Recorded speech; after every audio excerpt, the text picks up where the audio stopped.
flashback noong nakaraang chapter dahil sa clinch at impormasyong nalaman ni Sendo tungkol kay Ricardo ay nabawi na niya ang kanyang kumpiyansa sa laban. Dahil sa pananabik ay hindi na niya hinintay ang referee at sinugod na agad si Ricardo sa gitna ng ring. Bago matapos ang chapter last week ay nagpakawala ito ng isang kanang uppercut na naiwasan ng champion. Pero kita ang gigil at excitement sa kamao ni Sendo.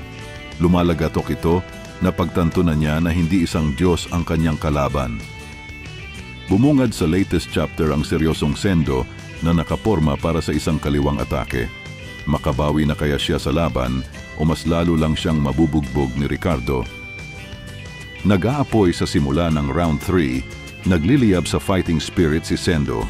Ang kanyang kamao ay sumisigaw ng paghihiganti.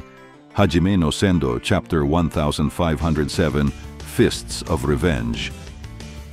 Eto na mga kaibigan, matapos ang ilang linggong bugbog at walang bawi, isang pasugod na tigre ang palapit sa champion. Humakbang pa abante si Sendo at nakaporma ang kaliwang kamao.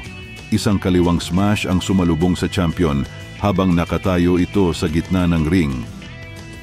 Isang kaliwang smash ang pinakawalan ng tigre, ngunit nailagan lang ito ng champion. Pero habang umiilag ay may napansin si Ricardo. Habang umiilag, napansin ni Ricardo na nag-iba na ang mga suntok ni Sendo.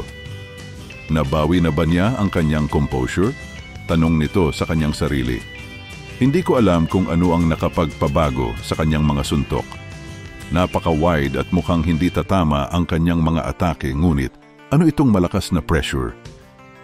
Pagkatapos bumato ng kaliwa ni Sendo, ay pumorma naman ng kamao ang kanyang kanan na napansin ni Ricardo. Hindi pa siya tapos umatake? Wika ng champion. Isang follow-up right naman ang ibabato ng challenger. Isang napakatinding kanan ang sumunod na atake ni Sendo, pero sa sobrang wind-up at lakas nito, ay naiwasan at dumaplis lamang ito sa kanang bahagi ng champion. Pero ano ito? Mukhang na-outbalance ang champion habang umiilag. Dumaplis ito sa akin pero nawala ang aking balanse, wika ni Ricardo. Agad nitong binawi ang kanyang postura. Ngunit napansin pala ni Sendo na nawala ang balanse ng champion, kaya pumorma ulit ito ng isa pang follow-up na sumurpresa kay Ricardo. Maski sina Date, Takamura at Ippo ay nakatutok sa mangyayari. Habang naka-extend pa ang kanang braso ni Sendo dahil sa wide swing nito, pumoporma ulit ng isang smash ang kanyang kaliwang kamao. Kita ang gigil sa kaliwang kamao ni Sendo.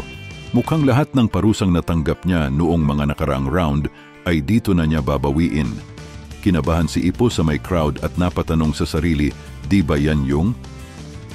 Pero bago pa man matapos ang sinasabi ni Ippo, ay napunta ang panel kina Sendo at Ricardo.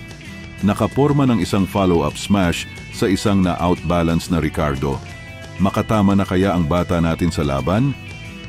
Nagtatapos ang panel sa nabiglang mukha ng champion. Ano kaya ang nasa isip ni Ricardo? Mailagan niya kaya ito o di kaya i-block? May posibilidad na bang makatama si Sendo sa laban? Napakaikli lang ng chapter this week na may 9 pages in total, 2 pages pa ay back-to-back kaya parang 7 lang this week. Pero ang good news ay walang break next week.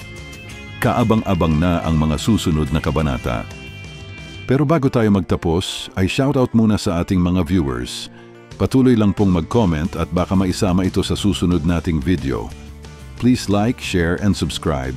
Take care po, and God bless.